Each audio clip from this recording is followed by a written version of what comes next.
வணக்க வழிபாடுகள் நம்முடைய வாழ்க்கையில் எந்த மாற்றத்தையும் உருவாக்கவில்லை, எந்தவித சைத்தானிய எதிர்ப்பு போராட்டத்தையும் நடத்தவில்லை என்பதுதான் நம்முடைய வாழ்க்கை நமக்கு சொல்லக்கூடிய பாடம். ஏனென்று சொன்னால் வணக்க வழிபாடுகளை இது நாள் வரையும் நாம் அல்லாஹ் பாதுகாத்தவர்களை தவிர சடங்குகளாக சம்பிரதாயமாகத்தான் நாம் செய்து வருகின்றோம். அல்லாஹ் நமக்கு காட்டி தந்த எல்லா வணக்க வழிபாடுகளும் எடுத்துக்கொண்டோம் என்று சொன்னால் இரண்டு விஷயங்கள் இருக்கும். எப்படி நம்முடைய இந்த மனிதன் அப்படிங்கிற இந்த படைப்பு ரெண்டு விஷயத்தை கொண்டது. ஒன்று புறம், வெளிப்படையாக பார்க்கும்போது இந்த உடல், இந்த உறுப்பு இதெல்லாம் அதுல இருக்கும். இன்னொன்று அகம், அவனுடைய ஆன்மா, அவனுக்கு உள்ளே இருக்கக்கூடிய அந்த சிந்தனை. வெறுமனே ஒரு மனிதன் எந்த ஒரு செயல்பாடும் இல்லாம கோமா ஸ்டேஜ்ல கடலாம்னு சொன்னா அவனை பாதி மனுஷன் சொல்லுவோம், அசைவு இல்லை, உயிர் இருக்கு. அதே மாதிரி ஒரு மனிதனுக்கு எல்லா அசைவுகளும் இருக்கு, ஆனா தெளிவான சிந்தனை இல்லை, பைத்தியம் போல இருக்கிறான்னு சொல்லுங்க, அவரையும் மனுஷன் நம்ம பெருசா சேர்க்கறது கிடையாது. அது போலதான் நம்முடைய வணக்க வழிபாடுகள் அனைத்து வெளியில பார்க்கும்போது அப்படியே பயங்கரமா சுபஹானல்லாஹ் சொல்லி தொழுது முடிச்சனே அல்லாஹ் அக்பர் சொல்லுவோம், அஸ்தக்ஃபிருல்லாஹ், பக்கத்துல இருந்து பார்ப்பவர் இவரை மாதிரி ஒரு தொழுகையாக இருப்பாரா என்று கேட்பார்கள். ஆனா அல்லாஹ் அதை தூக்கி மூஞ்சில போடுவோம். அந்த தொழுகை என்பது வெளிப்படையான செயல்களில் அது தொழுகையாக இருக்கின்றதை தவிர தொழுகைக்கு இருக்கக்கூடிய அந்த ஆன்மாவை அவர் சாதித்து விட்டார். அப்படிப்பட்ட தொழுகை தான் இன்னைக்கு பெரும்பாலும் சொல்லப்படுது. கண்ணியத்திற்குரிய எல்லாம் வல்ல ஏக இறைவனின் நல்லடியார்களே, அல்லாஹ்வினுடைய மாபெரும் அருளினால் புனிதம் நிறைந்த ரமலான் மாதத்தின் 4வது இரவை அடைந்தவர்களாக நாமெல்லாம் இங்கே ஒன்று கொண்டு இருக்கின்றோம். இந்த நேரத்தில் உங்களுக்கு மத்தியில் இஸ்லாமிய வாழ்வும் வழிபாடுகளும் என்ற தலைப்பில் சில விஷயங்களை உங்களுக்கு மத்தியிலே பகிர்ந்து கொண்டு இருக்கின்றோம். உலகத்தில் இருக்கக்கூடிய ஒவ்வொரு மதங்களையும் மார்க்கங்களையும் எடுத்துக்கொண்டோம் என்று சொன்னால் நம்முடைய மார்க்கத்தில் இருப்பதை போல் அதிகமான வணக்க வழிபாடுகள் வேறு மார்க்கத்தில் வேறு மதங்களில் இருப்பதை நம்மால் காண முடியாது. ஒவ்வொரு நாளும் நாம் தூக்கத்திலிருந்து எழுந்திருந்த அந்த ஒரு நொடி பொழுதிலிருந்து இரவு நாம் அயர்ந்து தூங்குகின்றதற்கு சற்று முன்பாக தூங்க செல்லுவதற்கு அந்த படுக்கைக்கு செல்லும் வரையிலும் நம்முடைய மார்க்கத்தில் பல்வேறு வணக்க வழிபாடுகள் நமக்கு கற்றுத்தரப்பட்டிருக்கின்றது, சொல்லித்தரப்பட்டிருக்கிறது. ஒரு மனிதன் உயிர் வாழும் போது மட்டும்தான் இந்த வணக்க வழிபாடுகளா என்றால் அப்படி மட்டும் கிடையாது. அவன் மரணித்த பிறகும் அவன் சார்பாக அவனுக்காக செய்யப்பட வேண்டிய இன்னும் பிற கடமையான உபரியான வணக்க வழிபாடுகள் இருக்கின்றது என்று பல்வேறு அமல்களை நம்முடைய இஸ்லாமிய மார்க்கம் மனிதர்களுக்கு வழங்கி இருக்கின்றது. இப்படி பல்வேறு வழிபாடுகள் நமக்கு வழங்கப்பட்டிருந்தாலும் இந்த வழிபாடுகள் நமக்குள் எந்த மாற்றத்தை ஏற்படுத்தி இருக்கின்றன, அது நம்முடைய வாழ்வில் எத்தகைய தாக்கத்தை, எந்தெந்த இடத்தில் என்னென்ன மாற்றத்தை ஏற்படுத்தி இருக்கின்றன என்பதை சிந்தித்து பார்க்க வேண்டிய ஒரு தருணத்தில் நாம் இருக்கின்றோம். அதிகமான தொழுகையாளர்களாக இருக்கின்றோம், நோன்பு நோற்பவர்களாக இருக்கின்றோம், புறம் பேசாத மக்களாக இருக்கின்றோம். இஸ்லாம் சொன்ன இன்ன பிற வணக்க வழிபாடுகள் நற்பண்புகளை பின்பற்றக்கூடிய மக்களாக இருக்கின்றோம். ஆனால் தொழுகையாளிடம் இன்ன பிற தவறான காரியங்கள் நிகழ்கிறதா இல்லையா என்று சொன்னால் ஆம் என்றுதான் நாம் சொல்லுவோம். நோன்பாளியிடம் நிகழக்கூடாத பாவங்கள் நடக்கின்றதா இல்லையா என்றால் நாம் அதை ஒத்துக்கொள்ளக்கூடிய மக்களாக இருக்கின்றோம். பின்னர் எதற்காக இந்த இஸ்லாம் நமக்கு இந்த வழிபாடுகளை தந்திருக்கின்றது? அதை சற்று நாம் சிந்திக்க வேண்டிய கடமை நமக்கு இருக்கின்றது. ஏனென்று சொன்னால் அல்லாஹ்விற்கு அவன் தன்னை பற்றி அறிமுகப்படுத்தும் போது இறைவன் ஒருவன், குல் நபியே நீங்கள் சொல்லுங்கள், ஹுவல்லாஹு அஹத், அவன் ஒருவன் தான். அடுத்ததாக உடனே சொல்லுகிறான் அல்லாஹு ஸமத், அவனுக்கு எந்த தேவையும் கிடையாது, அவனுக்கு உணவு தேவை கிடையாது, உறக்கம் தேவை கிடையாது. அது போல நீங்கள் தொழக்கூடிய தொழுகை இறைவனுக்கு தேவையில்லை. நீங்கள் மக்கள் நோக்கக்கூடிய நோன்பு இறைவனுக்கு தேவையில்லை. நபிகள் நாயகம் ஸல்லல்லாஹு அலைஹி வஸல்லம் அவர்கள் கூட சொல்லுகிறார்கள், இந்த உலகம் முழுவதும் இருக்கக்கூடிய மக்கள் அனைவரும் ஒன்று சேர்ந்து இறைவனுக்காக எல்லா நன்மைகளையும் நாம் செய்வோம் என்று சொன்னால் அவரோட கிரேடு ஒரே ஒரு கிரேடு கூட உயர்ந்து விடாது.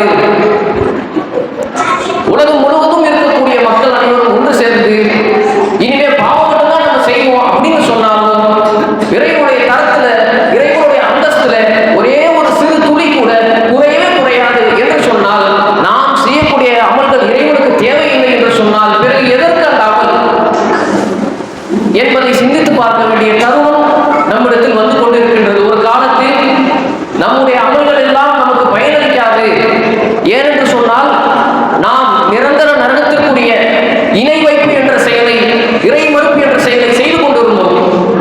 இன்றைக்கு அல்லாஹ்வுடைய மாபெரும் அருளினால் அதையெல்லாம் விட்டு விலகிவிட்டு இறைவனை மட்டும் வணங்க வேண்டும் என்று அந்த வணக்கத்தை நோக்கி வந்துவிட்டோம்.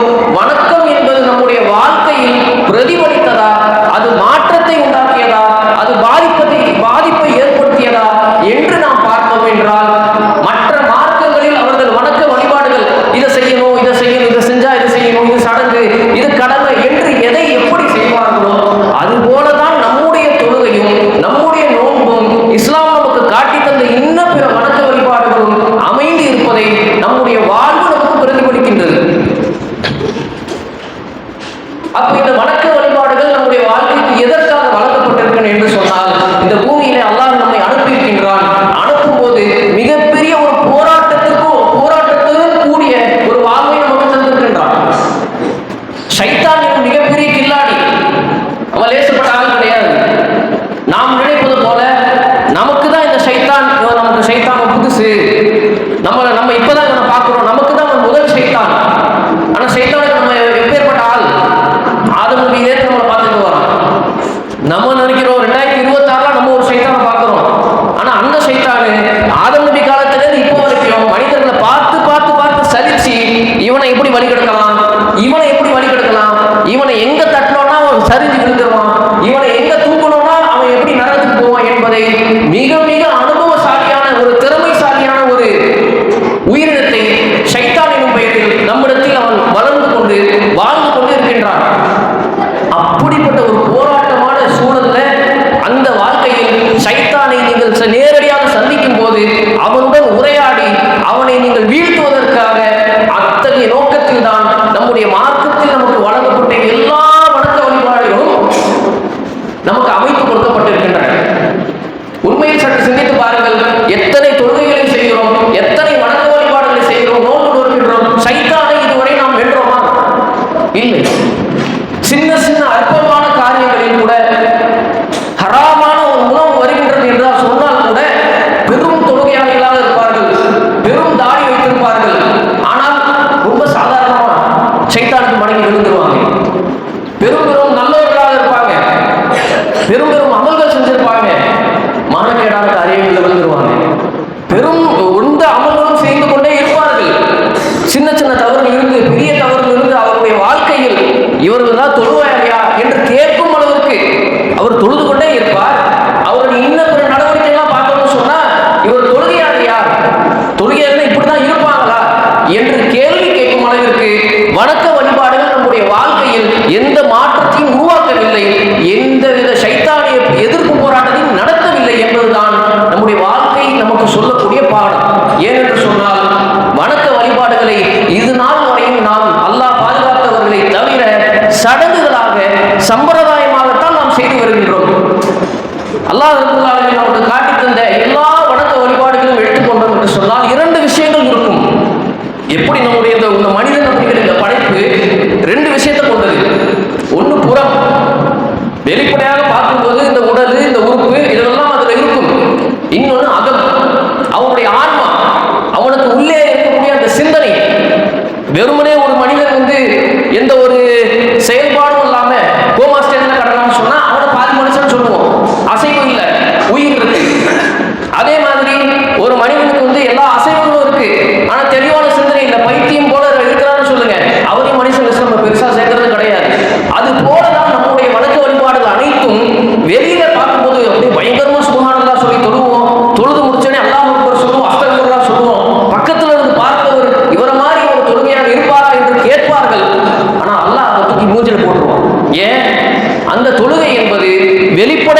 செயல்களில் அது தொழுகையாக இருக்கின்றதே தவிர தொழுகைக்கு இருக்கக்கூடிய அந்த ஆன்மாவை அவர் சாகரித்து விட்டார்.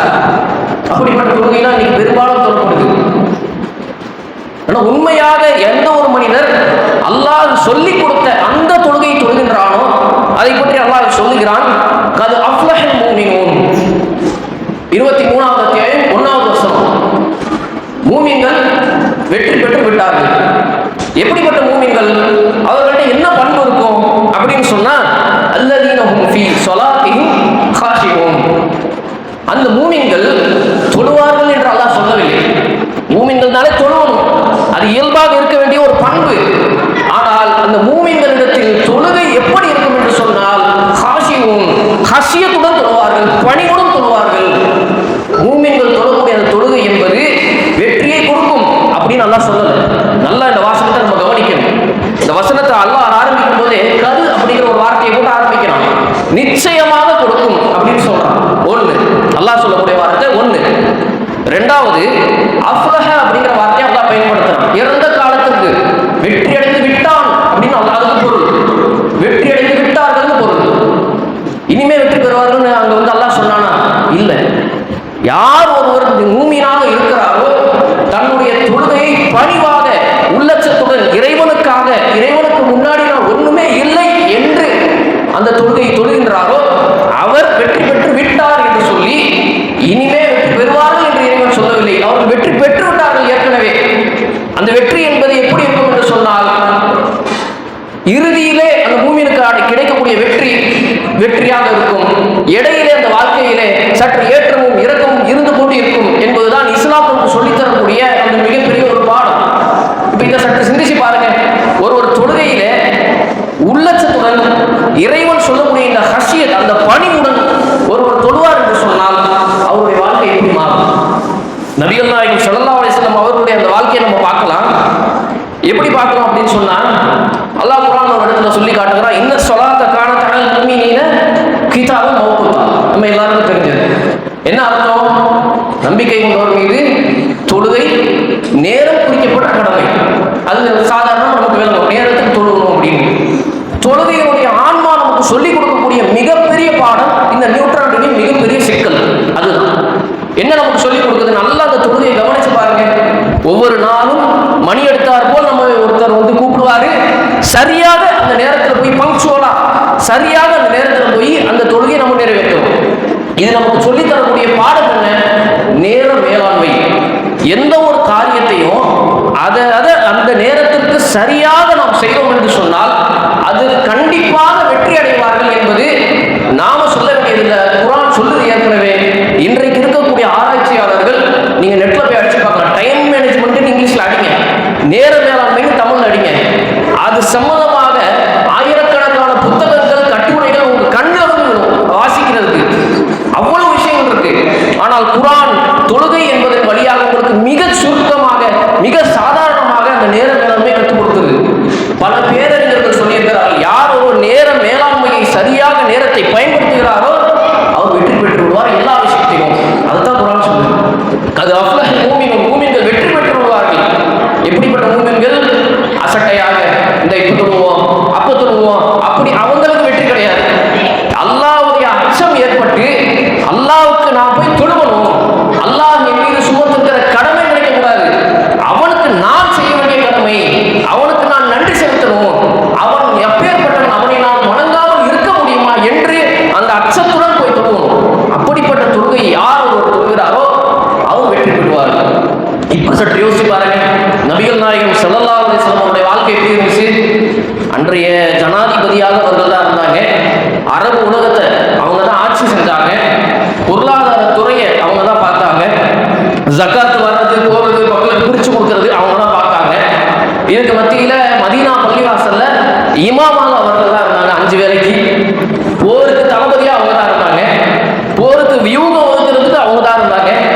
போரை வந்து நின்று நடத்துறது, போர்ல பங்கு கொள்றது அவங்க தான் செஞ்சாங்க. இருக்கிற ஒரு மனைவியை சமாளிக்கிறதுக்கு நமக்கு முடியல. 10க்கும் மேற்பட்ட மனைவிகளை வைத்து அவர்களையும் சமாளித்து பிள்ளைகளையும் சரிவர வளர்த்து அவர்களையும் இந்த சமூகத்துக்கு பயனுள்ளவர்களாக ஆக்குற அந்த வேலையை அவங்க தான் செஞ்சாங்க. இதுக்கு மத்திய ஆடு மேய்ச்சி, கடைசி வரைக்கும் ஆடு மேய்ச்சி அதை வச்சு ஒரு பொருளாதார தர்ம பொருள் ஜக்காத் இல்லாம இன்னும் பிற சதக்கா பொருட்கள் வந்துச்சுன்னா அதை அவங்க தான் செஞ்சாங்க. பயானுக்கு அவங்க தான் செஞ்சாங்க. குர்ஆனை பாதுகாக்கிற பணி அவங்க தான் செஞ்சாங்க என்று சொல்லிக்கொண்டே போகலாம். இவ்வளவு பணிகளையும் நம்ம ஒருத்தர் மேல சுமத்தலாம். சாதாரண கிளை நிர்வாகத்தில் இருக்கக்கூடிய நம்மளே என்ன செய்வோம்? இன்றைக்கு ஒரு நேரத்தில் ஒரு வேலை வந்துருச்சு அப்படின்னா ஒரு வேலையை விட்டுருவோம். ஒரே நேரத்தில் உங்களால் பார்க்க முடியலையா அப்படின்னு நமக்கு திணறும். ஆனால் அல்லாஹ் சொல்லி காட்டுகிறான், ஒரு மனிதனால் பார்க்க இயலும் எப்போ என்று சொன்னால் அவன் அந்த தொழுகையிலிருந்து அவன் பாடம் பெற்றான் என்று சொன்னால் மாத்திரம்தான் அது நடக்கும். தொழுகை நமக்கு வெறும் சடங்காக அல்லாஹ் சொன்னா குனி சமயல்லாஹு சுவாமிகளா சொல்றாங்களா எந்திரிங்க, அப்படி யார் தொழுகிறார்களோ அவர்களுக்கு தொழுகையினுடைய பயன் கிடைக்காது. அவர்களுக்கு தொழுகையுடைய ஆன்மா விளங்கவே விளங்காது. அவருடைய தொழுகை எல்லாம் ஒரு சடங்காக குனிந்து நிமிர்ந்து எந்திரிச்சு போனாங்களே தவிர மறுமையில் அது பயன் தருமா, உலகத்தில் அது பயன் தருமா? ஏன்னா இந்த வசனத்தில் அல்லாஹ் சொல்லும்போது மூமின்கள் வெற்றி பெற்றார்கள் தான் சொல்றான். எந்த ஒரு பிராக்கெட்டும் எல்லாம் போடல. அல்லாஹ் எப்படி பேசுறான்? மறுமையில வெற்றி பெற்றாங்கன்னு அல்லாஹ் சொல்றான் கிடையாது. உலகத்திலும் தொழுகை உங்களுக்கு வெற்றி தரும். தந்ததனால்தான் நபிகள் நாயகம் ஸல்லல்லாஹு அலைஹி வஸல்லம் அவர்கள் மக்காவை வெற்றி கொண்டார்கள், உலகத்தையே வெற்றி கொண்டார்கள். இன்னைக்கு 600 கோடி நபர்கள் நபி அவர்களை பின்பற்றுகிறார்கள் என்று சொன்னால் அது அவர்களுக்கு கிடைத்த மிகப்பெரிய வெற்றி. எப்படி கிடைத்தது? அந்த தொழுகையை அவர்கள் சடங்காக செய்யவில்லை. அதனுடைய ஆன்மாவிலிருந்து அது என்ன நமக்கு சொல்ல வருகிறது என்பதை கற்றுக்கொண்டு அதை உணர்ந்து நபி அவர்கள் தொழுதார்கள். எப்படி தொழுதார்கள்? அல்லாஹ் குர்ஆன் அதையும் சொல்லி காட்டுகிறான். அல்லாஹ் ஒரு இடத்துல சொல்றான், 73வது அத்தியாயம் 20வது வசனத்துல அல்லாஹ் சொல்றான், இன்ன ரப்பக யஅலமு அன்னக தகூமு அதுனா மின் சுலுஸைல் லைல். நபியே, நீரும் உம்மோடும் இருக்கும் கூட்டத்தில் ஒரு பங்கினரும் என்ன செய்றீங்கன்னா இரவில் மின் சுலுஸைல் லைல், மூன்றில் 2 பகுதிக்கு நெருக்கமாக தொழுகிறீங்க. எல்லாம் அல்லாஹ் என்ன சொல்லி காட்டுறான், நபியை நீங்களும் நபி தோழர்கள் சிலரும் என்ன செய்றீங்கன்னா ஒன்னா சேர்ந்து இரவு 3ஆ பிரிச்சு அந்த 3ல 2 பங்குக்கு நெருக்கமா அப்ராக்சிமேட்டா அல்லாஹ் சொல்லி காட்டுறான் 2 வணங்குறீங்க. அதே மாதிரி அல்லாஹ் சொல்றான் நிஸ்பஹு, இரவை 2ஆ பிரிச்சு அதுல பாதி அளவுக்கு தொழுகிறீங்க. அதே மாதிரி ஒரு தாயிஃபத் வசுலுஸஹு, 3ல 1 பங்கு தொழுகிறீங்க. இப்போ இந்த வசனத்தை கொஞ்சம் கூர்ந்து கவனிங்க. அல்லாஹ் என்ன சொல்றான்? ரசூலுல்லாஹும் அவங்க நபி தோழர்களும் தொழுகிறாங்க. சரி, எப்படி தொழுகிறாங்க? இரவில் 3ல் 2 பங்கு. ஒரு உதாரணத்துக்கு 6லேருந்து அடுத்த நாள் காலை 6 மணி வரைக்கும் இரவு நம்ம வச்சுப்போம். தோராயமா துல்லியமான கணக்கு கிடையாது. 12 மணி நேரம் வருது. 3 பங்காக பிரிச்சா எப்படி வரும்? 4 மணி நேரம். அந்த 4 மணி நேரம் தானே 12, 4 மணி நேரம் வரும். அப்ப இந்த 3ல 2 பங்கு ரசூலுல்லாஹ் தோராயமாக எவ்வளவு சொல்லிருக்காங்க? 4 + 4 8 மணி நேரம். இப்ப யோசிச்சு பாருங்க, ஒரு 10 நிமிஷம் நாம் தொழும் போது என்னையும் சேர்த்து சொல்கிறேன், ஒரு 10 நிமிஷம் தொழுகைன்னு சொல்லிட்டு ஒரு 12 நிமிடம் நாம் அதிகமாக ஒரு 120 நொடிகள் கூடுதலாக தொழுகிறோம்னா அவ்வளவுதான் முடிஞ்சு போச்சு. பள்ளிவாசல் 2ஆ போயிடும். எப்ப பின்னாடி அலுவலர் இருக்கிறாங்க, பயணிகள் இருக்கிறாங்க, பலவீனமானவர்கள் இருக்கிறாங்க, புகாரி ஹதீஸ்ல எடுத்து போட்டு அந்த இமாம் அன்னைக்கு சரிச்சிடுவாங்க. ஆனா நபிகள் நாயகம் ஸல்லல்லாஹு அலைஹி வஸல்லம் இது வந்து கடமையான தொழுகை கிடையாது. ரசூலுல்லாஹ் தொழுகை தஹஜ்ஜுத் தொழுகை. நம்ம தொழுகிறோம்ல இந்த இரவு, அதையே அல்லாஹ் எப்படி சொல்லி காட்டுகிறார் என்று சொன்னால் ஒரு இரவை 3ஆக பிரித்து அந்த 3ல் 2 பகுதியில நீங்கள் நின்று தொழுகிறீர்கள். நபிக்கு முடிஞ்சிச்சு, நமக்கு ஏன் முடியல? அப்போ நபி அவர்கள் அந்த தொழுகையை உணர்ந்து தொழுகின்றார்கள். நாம் இன்னும் அதை உணராமல் சடங்காக மாத்திரம்தான் செய்து கொண்டிருக்கிறோம். அதற்கு இது மிகப்பெரிய சான்று. 1. அடுத்தது அல்லாஹ் சொல்றான் நிஸ்பஹு, இரவை 2ஆ பிரிச்சிருங்க. அதுல பாதி இரவு 12 மணி நேரம், 12 மணி நேரத்துல பாதி 6 மணி நேரம். நமக்கு முடியுமா? சாதாரண கிரகண தொழுகை ஒரு 1 மணி நேரம் 1.5 மணி நேரம் நம்மளால நிற்க முடியுதா? கிடையாது. ஆனா நபி அவர்கள் தஹஜ்ஜுத் தொழுகை, நமக்கு உபரியான அந்த தொழுகையை இரவுடைய பாதி வரைக்கும் நின்று தொழுகிறார்கள் என்று சொன்னால் அதை அவர்கள் உணர்ந்ததுடைய விளைவு அப்படி நிற்கிறாங்க. ஒரு சாதாரண ஒரு ஸ்கூல் டீச்சர் முன்னாடி போய் நம்ம பிள்ளைகள் நிற்கும் போது நம்ம ஒரு நின்று பேசுறோம்னா எப்படி பேசுவோம்? அவங்களுக்கு என்ன கண்ணியமோ அதை கொடுப்போம். குடும்பத்தினர்கிட்ட நின்று பேசும்போது அவங்கள்ட்ட ஒரு மாதிரி நின்று பேசுவோம். ஒரு முதலமைச்சர்கிட்ட போய் நிற்கும் போது எப்படி நின்று பேசுவோம்? அவர்கிட்ட போகும்போது பவ்யமா ஐயா வாங்க, அவர்கிட்ட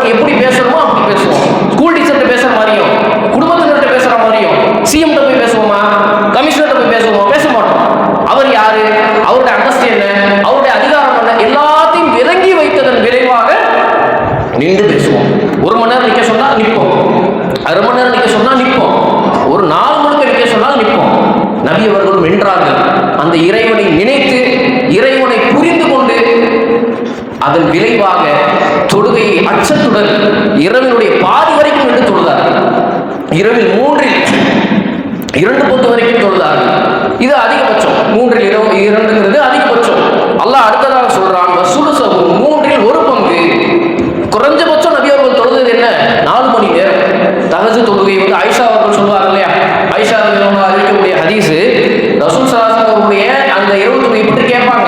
அப்போ சொல்லுவாங்க, ஒரு 4 ரக்காத் முதல்ல சொல்லுவாங்க, அதனுடைய நீளத்தையும் அழகையும் பற்றி என்னிடம் கேட்காதீர்கள், அதை நான் சொல்ல மாட்டேன், அதை நீங்களா உணர்ந்து கொள்ளுங்கள் என்று சொல்ல முடியாத சில விஷயங்களை நீங்கள் உணர்ந்து பாருங்கள் என்று ஆயிஷா ரலியல்லாஹு அன்ஹா அவர்கள் அறிவிப்பதை பார்க்கிறோம்.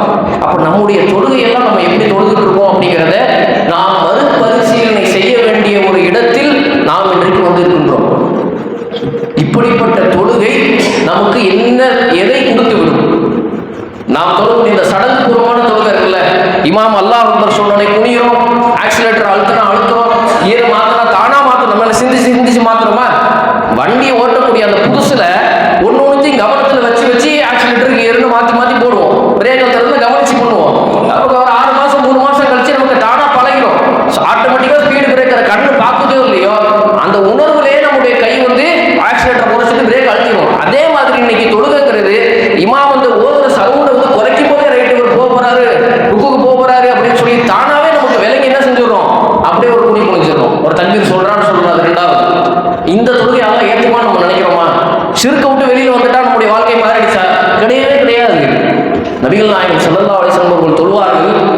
இரவு தொழுகை தொழுது கொண்டு இருக்கும்போது ஒரு நபி தோழர் அருகாமையில் வந்து நிற்கின்றார். அப்போது நபி ஸல்லல்லாஹு அலைஹி வஸல்லம் அவர்கள் சூரத்துல் பக்ரா ஓத ஆரம்பித்தார்கள். ஓதி முடித்தார்கள். சரி சார், ருக்குக்கு போயிடுவாங்கன்னு நினைச்சேன். அப்போ நபி அவர்கள் அடுத்தது ஆல் இம்ரானை ஆரம்பித்தார்கள். சரி ஓதுவாங்க முடிச்சுவாங்கன்னு நினைச்சேன். அடுத்தது பார்த்தீங்க ருக்குக்கு போயிடுவாங்க, ஆல் இம்ரானை முடித்தவுடன் ருக்குக்கு போயிடுவாங்கன்னு நினைச்சேன். அப்போ பார்த்தீங்கன்னா சூரத்துல் நிசாவை ஆரம்பித்தார்கள். நமக்கு முடியுமா? அப்போ நாம் விளங்க வேண்டிய விஷயம் என்ன அப்படின்னு சொன்னா, நபிகள் நாயகம் ஸல்லல்லாஹு அலைஹி வஸல்லம் அவர்கள் இவ்வளவு ஆழமாக அந்த தொழுகையை விரும்பி தொழுதார்கள் என்று சொன்னால், அங்கே இறைவனுடன் நான் உரையாற்றுகின்றேன், இறைவன் எனக்கு முன்னால் வந்து நிற்கின்றான், அவனிடம் நான் பேசுகின்றேன், அவன் இறைவன் என்பதை விளங்கி அந்த அச்சத்தின் காரணமாக அப்படி ஒரு தொழுகையை தொழுதார்கள். அதைத்தான் இறைவன் இந்த மூமின்களுடைய பண்பை பற்றி சொல்லும் பொழுது, அல்லதீன ஃபீ ஸலாத்திஹிம் காஷிஊன், அவர்கள் தொழுகையிலே அச்சத்துடன் பணிவுடன் தொழுவார்கள். அப்படி யார் தொழுகிறார்களோ அவர்கள் தான் வெற்றி பெற்றார்கள். அது உலக வாழ்க்கையிலும் சரி, மறுமை வாழ்க்கையிலும் சரி. உலக வாழ்க்கையில நமக்கு தொழுகை எப்படி பயனளிக்கும்? தன்ஹா அனில் ஃபஹ்ஷாஇ வல் முன்கர். யார் ஒரு உண்மையாக தொழுகிறாரோ அவருக்கு இந்த தொழுகை என்ன செய்யும்? மானக்கேடான காரியத்தை விட்டும் தடுக்கும், பாவங்களை விட்டும் தடுக்கும்.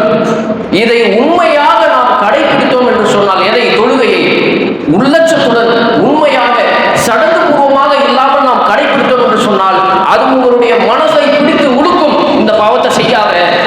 அல்லாஹ் குர்ஆன்ல இன்னொரு வசனத்தை சொல்லி காட்டுறல, அளவற்ற அருளாளனின் அடியார்கள் ஷைத்தானுடைய தீண்டுதலின் காரணமாக ஒரு பாவத்தை செய்வதற்கு நெருங்கி விடுவார்கள். அல்லாஹ்வுடைய அச்சம் ஏற்பட்டு அதிலிருந்து மீண்டு விடுவார்கள், திரும்பி விடுவார்கள் என்று சொல்லி ஒரு வசனம் இருக்கின்றது. யார் இந்த அடியார்கள்? யார் சடங்கு பூர்வமாக இல்லாம உண்மையாக ஒரு நிமிஷம் கூட போயிடுச்சா அல்லாஹ் ஒரு நிமிஷம் கூட வணங்கணும். சிலர்லாம் எப்படி சொல்லுவாங்கன்னா, ஒரு மகரிபு 3 ரக்காத்து தொழுகிறோம்னு வைங்களேன். முதல் ரக்காத்து இமாமு ருக்குலேருந்து எந்திரிச்சாரு, பின்னாடி ஒருத்தர் தாமதமாக வந்து தொழுகிறாரு. இப்போ அடுத்து என்ன செய்வாங்க? இமாம் 2 சஜிதாவுக்கு போவார். சஜிதாவுக்கு போகிற நேரத்தில் ஒருத்தர் வந்து அவர் எக்ஸ்ட்ராவாக சஜிதா செஞ்சிடறாரு. பின்னாடி இமாம் எந்திரிச்சுட்டு அடுத்து சஜிதா முடிச்சதுக்கப்புறம் தொழுவார். தொழுது முடிச்சதுக்கப்புறம் அந்த லேட்டாக தொழுவது முன்னாடியே தொழுது முடிச்சவர் கேட்பாரு, ஏப்பா இமாம் எந்திரிச்சதுக்கு அப்புறம் நீங்கள் தக்பீர் சொல்லி நெஞ்சில் கையை கட்டலாம்னு கேட்பாங்க. அவர்கள் விளங்கியது என்ன? அதான் விஷயம். ஏன் ரப்புக்கு 2 சஜிதாவை நான் செய்யக்கூடாதா? மக்கள் எந்த அளவுக்கு இருக்கிறாங்க பாருங்க.